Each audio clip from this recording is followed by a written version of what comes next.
We have a program in our main memory. Our processor needs to execute it. For that, one register called program counter is made to be pointing to the first instruction within the program. Then the control unit within the processor will generate the necessary control signal in order to fetch that instruction from the memory to the processor register called instruction register. Then that instruction will be decoded and actions corresponding to the decoded instruction will be executed, which is also controlled by the control signals generated by the control unit. By that time, the program counter increment to point to the next instruction to be executed. Again, the control unit generates the signals to fetch this instruction into the instruction register. It will be decoded and executed, which is controlled by the signals generated by the control unit. So, how do the control unit generate this control signal in proper sequence and with proper timing, which in turn leads to the execution of these instructions and thereby the execution of the program? One approach we have already discussed is the hardwired control unit approach, in which the control signals are generated with the help of hardware.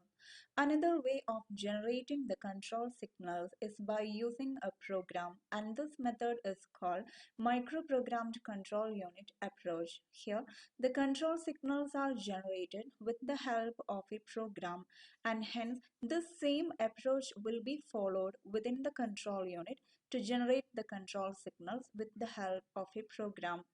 There will be a program which consists of instructions capable of generating a signal or a set of control signals at a particular time or a particular step. We can call these instructions as micro instructions. Different instructions may follow a different sequence of micro instructions. So, every possible micro instructions of every possible instruction types of the system will together form a program. We can call this as a micro program. This micro program has to be stored in memory, in some memory within the control unit, and that memory is called the control memory. Usually it is ROM, a read-only memory. Now, different instructions may follow a different sequence of micro instructions. So, in order to keep track of the micro program under execution, similar to this approach, here also we make use of one register, which will always point to the next micro instruction to be executed. That register we can call as the microprogram counter.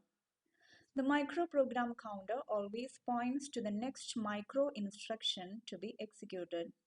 So here in our program counter, we are having the address of this instruction. Suppose we need to fetch this instruction into the instruction register. Assume that there are three micro instructions corresponding to the instruction fetch. The set of micro instructions for performing a particular operation can be called as a micro routine.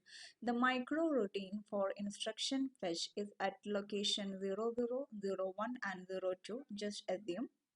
Now, to fetch this instruction into the instruction register, the microprogram counter will be updated with the address of the first micro instruction of the fetch routine. Here it is 00. Now, similar to this approach, this micro instruction corresponding to this address will be loaded to one register within the control unit. We can call this as the micro instruction register. Loading this micro instruction into this micro instruction register implies generate the control signals according to this instruction. The signals will be generated and corresponding micro operations or data transfer operations will occur. Then the microprogram counter will be pointing to the address of the next micro instruction to be executed. That in micro instruction will be loaded to the micro instruction register. The control signals are generated accordingly. Similarly, the third micro instruction will be loaded to the micro instruction register and the signals are generated. So by the time the signals are generated in the sequence of these micro instructions, our main program instruction will be fetched from the main memory to the instruction register.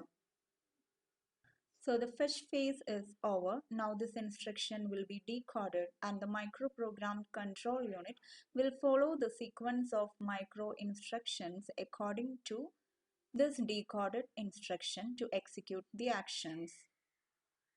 And the same is continued for the executed instructions in our program. So loading the micro instruction register with the micro instruction leads to the generation of a control signal or a set of control signals at a particular time or at a particular step. So what all we have to know is, first of all, what is there within each micro instruction which leads to the generation of the appropriate control signals at a time. And the second is, if the signals are to be generated in proper sequence, then the micro instructions should be loaded to the micro instruction register in proper sequence.